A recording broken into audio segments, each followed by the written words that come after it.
right, so guys listening to the show, is renting bad? No, renting is good if you can't afford a house. It's all about the down payment. If you don't have the down payment, then you got to rent. If you do have the down payment, buy a house. The rates are so low, you're going to get such good, low rent, basically low mortgage, that it makes sense to buy. Yes, McLevin.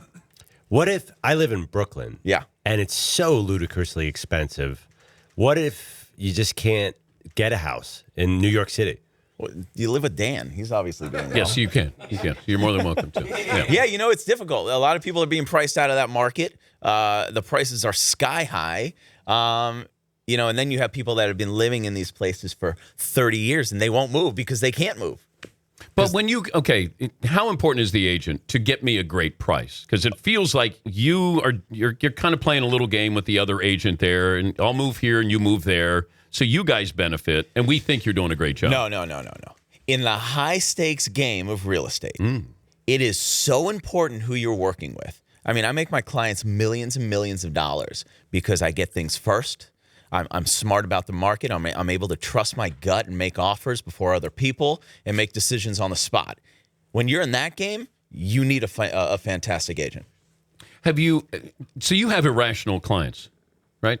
Well, listen, every client has their own personalities, and typically the more money they have, they do whatever they want. Yeah, Paulie. What do you do with someone who's a seller and they're emotionally attached to their house? Well, that's every seller. And that's a great question. Well, you had that with the Dodger reliever who was going to buy property, and the couple had been there a long time and didn't want to tear down. Oh, yeah. Wilson. Yeah, Brian Wilson. Brian Wilson. Yeah, did you see that episode? Yeah. That was fun. No, I just made it up. Oh, you had an episode about that? Come on, Josh.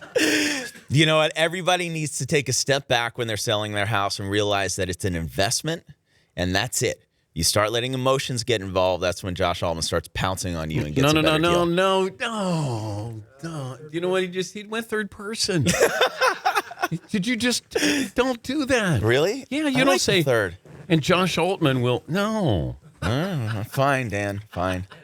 The biggest sale you've had. Yeah. How much? I hold the record for the most expensive one bedroom ever sold for $21 million.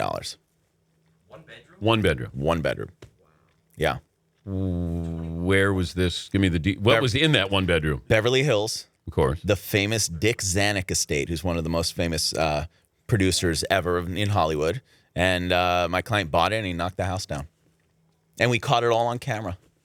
They knocked down? Yeah. No, yeah, well, when they found out we were going to knock the house down, because, we didn't tell them, of course. Are you supposed to tell them? Oh, you're not. You're not supposed to. No, you do whatever you don't want. tell unless they ask. Well, it's their house, so they can do whatever we want. And then I found out they were knocking it down. And I went, oh, my God, because, this is a legendary house. But you have all of these people, like everybody wants to tear down, it seems like. They look at the view, the property, and the tear downs are there. Yeah, that's the trend this season, is these tear downs, these big brand new moderns with these amazing views, getting $3,000 a foot, which in L.A. is a lot of money. Where would you buy? First-time buyer, where would you buy? Okay. First-time buyer. Look, I love the West Hollywood area. I think it's great if you like to walk around. If your price point's a little lower, Let's say you have $1 million. Okay, $1 million. I like Silver Lake. I like Echo Park. I think they're good investments right now, and it's an up-and-coming neighborhood. Because otherwise you're going to get priced out a lot of places. What's the red flag for a bad neighborhood? Crime. Oh, crime. That would be a bad neighborhood. Yeah. Okay. Yeah. But isn't the phrase up and coming neighborhood, does that mean? Is there code? That means a little less crime this year than last year. I like to say it's a transitional neighborhood. Yeah. Do you use code words?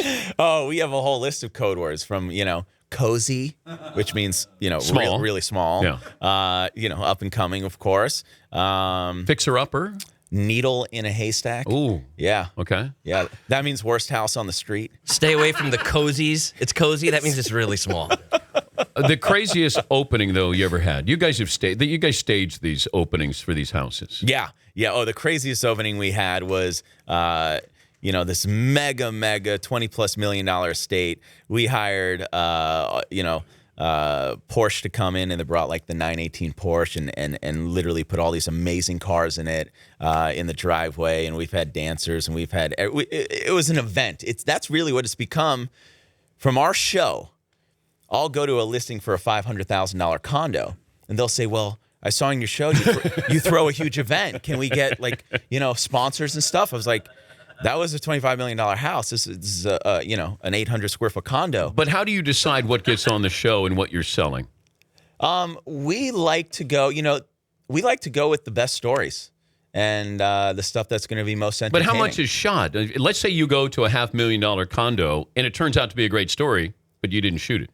Right. No, I'll call them up because I know people's personalities, and I'll call my show up and I'll say, listen, I got a condo that I'm going on a listing appointment.